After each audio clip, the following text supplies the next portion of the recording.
கொஞ்சம் கற்பனை செஞ்சு பாருங்களேன்.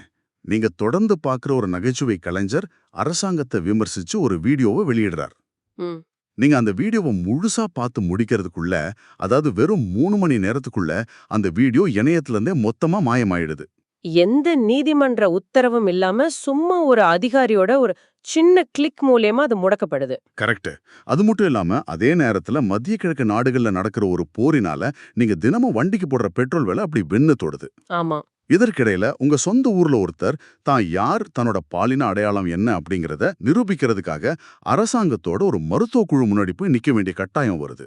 வெளியில இருந்து பார்க்கும்போது இது மூணும் சம்பந்தமே இல்லாத வெவ்வேறு செய்திகள் மாதிரி தான் தெரியும். ஆனா ஆக்சுவலா உலைந்து போன அந்த உலகளாவிய எரிபொருள் விநியோகத்துக்கும் உங்க மொபைல் ஸ்கிரீன்ல நடக்கிற அந்த தணிக்கைக்கும் ஒருத்தரோட தனிப்பட்ட அடையாளத்தை அரசு தீர்மானிக்கிறதுக்கும் ரொம்ப ஆழமான ஒரு தொடர்பு இருக்கு.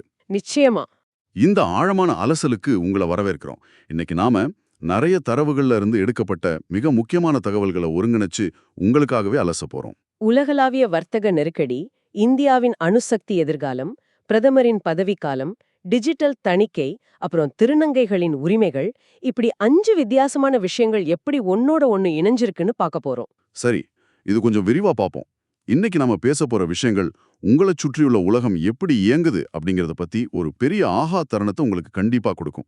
இந்த ஒவ்வொரு தனித்தனி நிகழ்வுகளும் சேர்ந்து எப்படி ஒரு பெரிய சித்திரத்தை உருவாக்குது, எப்படி அதிகார பகிர்வு சரிந்து ஒற்றை மையத்தை நோக்கி நகருதுன்னு நாம புரிஞ்சுக்க வேண்டியது ரொம்ப அவசியம். அதுக்கு நமது அன்றாட வாழ்க்கையை தீர்மானிக்கிற பொருளாதாரத்திலிருந்தே ஆரம்பிக்கலாம். இது ரொம்ப சரியான தொடக்கம். 2026ல அமெரிக்கா, இஸ்ரேல் மற்றும் ஈரான் இடையில நடந்து வரும் இந்த மோதல் உலக பொருளாதாரத்துல ஒரு பெரிய விநியோக அதிர்ச்சியை ஏற்படுத்தியிருக்குன்னு நமது தரவுகள் சொல்லுது. அதாவது சப்ளை ஷாக். ஆமா, சப்ளை ஷாக்.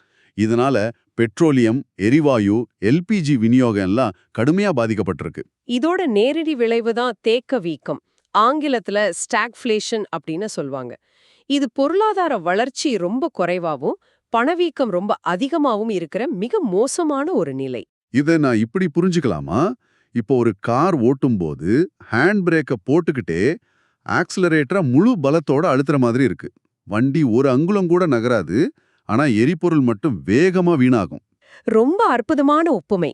வண்டி நகராதுங்கிறது பொருளாதார வளர்ச்சி 0ல் இருக்கிறத குறிக்குது. எரிபொருள் வீணாகுதுங்கிறது கட்டுக்கடங்காம உயர்ற விலைவாசியை குறிக்குது. அப்போ எனக்கு ஒரு சந்தேகம். பணவீக்கம் வந்தா பொதுவா ரிசர்வ் வங்கிகள் வட்டி விகிதங்களை மாத்துவாங்களே, அதை ஏன் இப்ப செய்ய முடியாது? நீங்க சொன்ன அதே ஹேண்ட் பிரேக் உதாரணத்தை வச்சே சொல்றேன். சாதாரண பணவீக்கம் அப்படிங்கிறது மக்கள் கிட்ட நிறைய பணம் இருந்து ஆனா பொருட்கள் கம்மியா இருக்கும்போது வர்றது. ஓஹோ. அப்போ வட்டி விகிதத்தை உயர்த்தினா மக்கள் பணத்தை சேமிப்பாங்க, விலைவாசி குறையும். ஆனா இந்த தேக்க வீக்கம் முற்றிலும் விநியோகம் சார்ந்த பிரச்சனை. அதாவது சப்ளை பிரச்சனை. ஆமா, வங்கிகளால பணத்தை அச்சடிக்க முடியுமே தவிர பெட்ரோலையோ எரிவாயுவையோ அச்சடிக்க முடியாதே. கரெக்ட். இப்போ வட்டி விகிதத்தை உயர்த்தினா ஏற்கனவே திணறிக்கிட்டு இருக்கிற தொழிற்சாலைகளுக்கு கடன் கிடைக்கிறது இன்னும் கஷ்டமாயிடும். இது 1970கள்ல நடந்த எண்ணெய் நெருக்கடியை அப்படியே நினைவூட்டுது. அப்போ இத தீர்க்க உலக நாடுகள் எல்லாம் ஒன்னு சேரணுமே. அதுக்கு தானே உலக வர்த்தக அமைப்பு, அதாவது WTO இருக்கு. 2026 மார்ச் மாசம் கேமரூன்ல நடந்த MC14 மாநாட்டுல இத பத்தி பேசலையா? அங்கேதான் மிகப்பெரிய சறுக்கல் நடந்துச்சு. 166 உறுப்பு நாடுகளால ஒருமித்த முடிவை எட்டவே முடியல. அப்படியா? ஆமா, அது மட்டும் இல்லாம 1998ல இருந்து மின்னணு வர்த்தகத்தின் மீது சுங்கவரி விதிக்கப்படாம ஒரு தடைக்காலம் இருந்துச்சு. அது இப்போ முடிவிட்டு வந்துடுச்சு. ஒரு நிமிஷம், அப்போ டிஜிட்டல் பொருட்களோட விலையும் உயருமா? கண்டிப்பா. இனி வெளிநாட்டு தளங்கள்ல இருந்து வாங்குற சாஃப்ட்வேர், டிஜிட்டல் சேவைகளுக்கு நாடுகள் வரி விதிக்க முடியும். இது ரொம்ப அதிர்ச்சியா இருக்கே. சரி, இந்த WTO மாநாட்டுல இந்தியா பலதரப்பு ஒப்பந்தங்களை, அதாவது IFT போன்ற ஒப்பந்தங்களை எதிர்த்துச்சுன்னு தகவல்கள் சொல்லுதே, அது ஏன்? இதுல சுவாரஸ்யமான விஷயம் என்னவென்றால், உலக நாடுகள் ஒன்றிணைந்து சப்ளை செயின்களை சரி செய்ய வேண்டிய நேரத்துல இந்த மாதிரி சில நாடுகள் மட்டும் சேர்ந்து கொண்டு வர ஒப்பந்தங்களை அனுமதிச்சா அது உள்நாட்டு கொள்கைகளை பாதிக்கும்னு இந்தியா நினைக்குது. ஓ, அதனாலதான் அமெரிக்கா மாதிரி நாடுகள் தனிச்சையா செயல்பட தொடங்கிட்டாங்களா? ஆமா, உலகளாவிய ஒத்துழைப்பு முரண்பாடுகளால தடுமாறுது.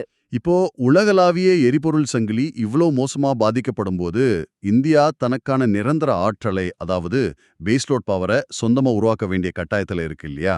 நிச்சயமா. அதுக்காகத்தான் இந்தியா ஒரு பெரிய இலக்கு நோக்கி போகுது.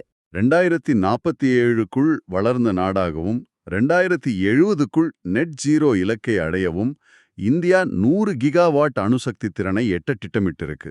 ஆனா இப்போ நம்ம கிட்ட இருக்கிறது வெறும் 8.8 கிகாவாட் மட்டும்தான். ஆமா, நிறைய பேருக்கு ஒரு கேள்வி இருக்கும். சூரிய ஒளி மற்றும் காற்றாலை மின்சாரம் இருக்கும்போதே ஏன் அணுசக்திக்கு போகணும்னு. ஆனா அது பருவநிலையை சார்ந்தது இல்லையா? ஆமா, அதனால அணுசக்தி தான் நிரந்தர தீர்வு. இதுக்காக தான் 2025ல கொண்டு வரப்பட்ட சாந்தி சட்டம் ரொம்ப முக்கியமாகுது. இந்த சாந்தி சட்டம் அணுசக்தி துறையில தனியார் மற்றும் வெளிநாட்டு முதலீடுகளை அனுமதிக்குதுன்னு சொல்றாங்க. கரெக்ட். இது ஒரு மிகப்பெரிய மாற்றம். இங்கேதான் விஷயம் மிகவும் சுவாரஸ்யமாகிறது. நமது நாட்டின் தற்போதைய மின் உற்பத்தியில் 75% நிலக்கரியிலிருந்து தான் வருது.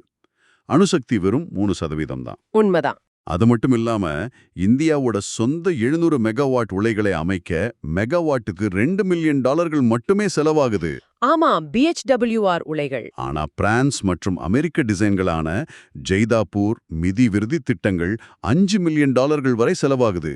இந்தியாவின் சொந்த அணு உலைகள் இவ்வளவு மலிவானது என்றால் ஏன் நாம் இன்னும் வெளிநாட்டு உலைகளுக்காக பல ஆண்டுகளா பேச்சுவார்த்தை நடத்திக்கிட்டு இருக்கோம்? இது ஒரு பரந்த கண்ணோட்டத்துல பார்த்தாதான் உங்களுக்கு புரியும். நம்ம இலக்கான 100 கிகாவாட்ட அடைய கிட்டத்தட்ட $200 பில்லியன் முதலீடு தேவை. ஓஹோ, அவ்வளவு பெரிய தொகையா? ஆமா, வெளிநாட்டு தொழில்நுட்பங்களை விட உள்நாட்டு உலைகளை, குறிப்பா SMR எனப்படும் சிறிய மாடியுலர் உலைகளை நாம் பெருமளவுல உற்பத்தி செய்யணும். இந்த SMR பத்தி கொஞ்சம் விளக்க முடியுமா? இது ஒரு ஃபேக்டரியிலேயே உலைகளை செஞ்சு லாரியில கொண்டு போய் தேவைப்படுற இடத்துல பொருத்துற மாதிரி ஒரு சுலபமான தொழில்நுட்பம். சிமெண்ட் மற்றும் ஸ்டீல் தொழிற்சாலைகளுக்கு இது ரொம்ப முக்கியம். அப்போ இந்தியாவின் சொந்த தோரியம் வளங்களை இதுல பயன்படுத்த முடியுமா? எதிர்காலத்துல கண்டிப்பா பயன்படுத்தலாம். அதுக்கான அடித்தளமும் இதுதான்.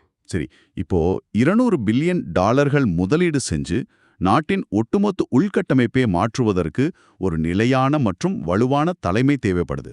நிச்சயமா. இதுவே அடுத்த விவாதத்துக்கே நம்ம அழைத்துச் செல்கிறது. ஒரு பிரதமரின் அதிகாரமும் பதவிக்காலமும். இது ரொம்ப சூடான விவாதம் இப்போ. ஆமா, பிரதமர் நரேந்திர மோடி இந்தியாவின் தீர்க்க காலம் தேர்ந்தெடுக்கப்பட்ட அரசாங்க தலைவராக உருவெடுத்துள்ள நிலையில பிரதமரின் பதவிக்காலத்திற்கு ஒரு வரம்பு விதிக்க வேண்டுமா என்ற கேள்வி எழுந்திருக்கு. அமெரிக்கா, பிரேசில் போன்ற நாடுகள்ல இந்த பதவிக்கால வரம்பு இருக்கு. ஆனா இந்திய அரசியலமைப்புல பிரதமருக்கு அப்படி ஒரு எல்லையே இல்ல. இதுக்கு என்ன காரணம்? அரசியலமைப்பு சிற்பி டாக்டர் B.R. அம்பேத்கர் இத பத்தி என்ன நினைச்சார்? அவர் தினசரி பொறுப்புக்கூறல், அதாவது டெய்லி அக்கவுண்டபிலிட்டி என்ற தத்துவத்தை நம்பினார். ஓ, தினசரி பொறுப்பு கூறலா? ஆமா, நாடாளுமன்ற கேள்விகள், நம்பிக்கையில்லா தீர்மானங்கள் மூலமா அதிகாரத்தை கட்டுப்படுத்தலான்னு அவர் நினைச்சார். ஆனா 1985ல கொண்டு வரப்பட்ட கட்சித்தாவல் தடை சட்டம் இத நீர்த்து போகச் செய்திடுச்சுன்னு சொல்லலாமா? கண்டிப்பா. இப்போ எம்பிகள் தங்கள் சொந்த கட்சிக்கு எதிராக வாக்களிக்க முடியாது. ஒரு முரண்பாட்டை பாருங்களேன். எந்த நேரடி அதிகாரமும் இல்லாத குடியரசுத் தலைவருக்கு மட்டும் அதிகபட்சம் 2 முறை மட்டுமே பதவி வகிக்கும் எழுதப்படாத மரபு இந்தியாவுல இருக்கு. ஆனா எல்லா அதிகாரமும் இருக்கிற பிரதமருக்கு எந்த வரமும் கிடையாது. எனவே இதற்கெல்லாம் என்ன அர்த்தம்? இதை ஒரு விளையாட்டுடன் ஒப்பிட்டு பார்க்கலாமா? கால்பந்து போட்டியில நடுவரே ஒரு வலுவான அணியின் பக்கம் நின்றால் எப்படி இருக்கும்? ஆடுகளும் சனமார் இருக்காது. நீண்ட கால அதிகாரம் நிறுவனங்களையும் கொள்கைகளையும் தங்களுக்கு சாதகமாக மாற்றிக்கொள்ள ஒருவருக்கு வாய்ப்பளிக்குது. ஆனா ஒரு தலைவர் தொடர்ந்து தேர்தல்ல வெற்றி பெறாருன்னா மக்கள் அவரை விரும்புறாங்கன்னு தானே அர்த்தம். அது ஏன் சட்டத்தால செயற்கையா தடுக்கணும்? நீங்க சொல்றது நியாயமான கேள்விதான். மக்கள் ஆதரவு இருக்கு. ஆனா அரசியல் விவைப்புகளை தொடர்ந்து கட்டுப்படுத்தும் போது ஜனநாயக நிறுவனங்கள் பலவீனமடையும். அப்போ இதுக்கு என்னதான் தீர்வு? நிபுணர்கள் ஒரு சீர்திருத்த ஆலோசனையை முன்வைக்கிறாங்க. நம்பிக்கையில்லா தீர்மானங்களுக்கு மட்டும் கட்சித்தாவல் தடை சட்டத்திலிருந்து விலக்களிக்கலாம். ஓஹோ, அப்படி செஞ்சா நாடாளுமன்றம் இன்னும் சுறுசுறுப்பா செயல்படும். ஆமா, ஆளுங்கட்சி எம்பிகளும் தைரியமா கேள்வி கேட்க முடியும். கட்டுப்பாடற்ற அதிகாரத்தை பத்தி இவ்ளோ நேரம் பேசுறோம் இல்லையா? அந்த அதிகாரம் நேரடியாக உங்க மொபைல் திரைக்குள் எப்படி நுழைகிறதுன்னு இப்ப பார்ப்போம். இது எல்லாரும் கவனிக்க வேண்டிய விஷயம். ரொம்பவே அதிகரிச்சிருக்கு. ஆமா, பிப்ரவரி 2026ல திருத்தப்பட்ட தகவல் தொழில்நுட்ப விதிகளின்படி ஒரு பதிவை நீக்குவதற்கான கால அவகாசம் வெறும் 3 மணி நேரமாக குறைக்கப்பட்டுள்ளது. 3 மணி நேரம் என்பது ஒரு திரைப்படத்தை பார்ப்பதை விட குறைவான நேரம். அதுக்குள் உங்கள் பதிவு எந்த விசாரணையுமின்றி நீக்கப்பட்டுவிடும். கரெக்ட். அக்டோபர் 2025ல கொண்டு வரப்பட்ட சஹயோக் போர்ட்டல் மூலமா 35 மாநில காவல்துறை அதிகாரிகளும் பதிவுகளை நீக்க உத்தரவிட முடியும். 8 மத்திய ஏஜென்சிகளும் கூட இதை செய்ய முடியும்னு தரவுகள் சொல்லுது. ஆமாம். இதுல கொடுமை என்னன்னா, அரசியல் நையாண்டிகளுக்கோ அல்லது கலைப்படைப்புகளுக்கோ எந்த விதிவிலக்கும் கிடையாது. இது தனியுரிமைக்கும் பெரிய அச்சுறுத்தல். ஆனா அரசாங்கத்தோட தரப்புலேருந்து பார்த்தா டீபேக் மற்றும் ஏஐ மூலம் பரவும் பொய்ச் செய்திகளை தடுக்க இந்த வேகம் தேவைன்னு சொல்றாங்களே, இதுல கொஞ்சம் நியாயம் இருக்கே. இது ஒரு முக்கியமான கேள்வி எழுப்புகிறது. பொய்ச் செய்திகளை தடுக்க வேகம் தேவைதான். ஆனா அதற்காக அரசியல் நையாண்டிகளையும் முடக்குவது ஜனநாயகத்திற்கு ஆபத்து. நீதிமன்றங்களை தவிர்த்துவிட்டு அதிகாரிகளே முடிவெடுக்கிறது பிரச்சனைதானா? ஆமா. இது பிரிவு 19 உட்பிரிவு 1A வழங்கும் பேச்சுரிமைக்கு ஒரு அச்சுறுத்தும் விளைவை, அதாவது சில்லிங் எஃபெக்டை ஏற்படுத்துகிறது. தங்களுக்கு எதிரான விமர்சனங்களை அதிகாரிகளை தணிக்கை செய்வது பெரிய முரண்பாடு. உங்க டிஜிட்டல் அடையாளத்தை அரசு தணிக்கை செய்வது ஒருபுறம் இருக்க, உங்களின் மிக தனிப்பட்ட சுய அடையாளத்தையே அரசு முடிவு செய்தால் எப்படி இருக்கும்? இது ரொம்ப முக்கியமான, ஆனா பலரும் பேச தயங்குற ஒரு பகுதி. 2026 திருநங்கைகள் உரிமைகள் திருத்தச் சட்டம் ஒரு மிகப்பெரிய மாற்றத்தை கொண்டு வந்திருக்கு. 2014 நல்சா தீர்ப்பில் உச்சநீதிமன்றம் திருநங்கைகளுக்கு தங்கள் பாலினத்தை சுய அடையாளம் காணும் உரிமையை வழங்குச்சு. ஆமா, இது பிரிவு 21 வழங்கும் ஒருவரின் தனிப்பட்ட உரிமைன்னு ரொம்ப அழகா சொல்லியிருந்தாங்க. நான் தான் என் பாலினத்தை முடிவு செய்வேன்னு. ஆனா 2026 சட்ட திருத்தம் இந்த சுய அடையாள உரிமையை ரத்து செய்து விட்டது. Oh my god! அப்போ இனிமேல் எப்படி பாலினத்தை மாத்துறது? இனி மருத்துவக் குழுவின் சான்றிதழ் மற்றும் மாவட்ட அதிகாரிகளின் ஒப்புதல் கட்டாயம். அது மட்டுமல்லாம சட்டப்பூர்வமாக பாலினத்தை மாற்ற அறுவை சிகிச்சையும் கட்டாயமாக்கப்பட்டுள்ளது. இது ரொம்ப அதிர்ச்சியா இருக்கே. ஜெண்டர் குயர் போன்ற பிரிவுகளும் நீக்கப்பட்டுடுச்சா? ஆமா, அந்த பிரிவுகளுக்கு இனி அங்கீகாரம் இல்லை. இத கேக்குற நீங்க உள்ளூரை எப்படி உணர்கிறீர்கள் என்பதை அரசாங்கத்தின் ஒரு கமிட்டி முன் நிரூபிக்க வேண்டும் என்று கொஞ்சம் கற்பனை செய்து பாருங்கள். ராஜஸ்தான் உயர்நீதிமன்றம் இதை கடுமையாக விமர்சித்துள்ளது. பாலின அடையாளம் என்பது அரசின் ஒப்புதலுக்கு உட்பட்ட சலுகையாக மாறிவிடக்கூடாதுன்னு எச்சரிச்சிருக்காங்க. 2025ல ஜெயின் கௌஷிக் வழக்கில் உச்ச நீதிமன்றம் அரசின் இத்தகைய அலட்சியத்தை செயல்படத் தவறும் பாகுபாடுன்னு விமர்சித்திருந்தது குறிப்பிடத்தக்கது. நீதித்துறை எப்போதுமே தனிமனித உரிமைகளையும் சுயாட்சியையும் பாதுகாத்து வந்திருக்கு. ஆனா சட்டவாக்க மற்றும் நிர்வாக அமைப்புகள் எப்படி அதிகாரத்துவ தடைகளை உருவாக்குதுன்னு இதுல தெளிவா தெரியுது.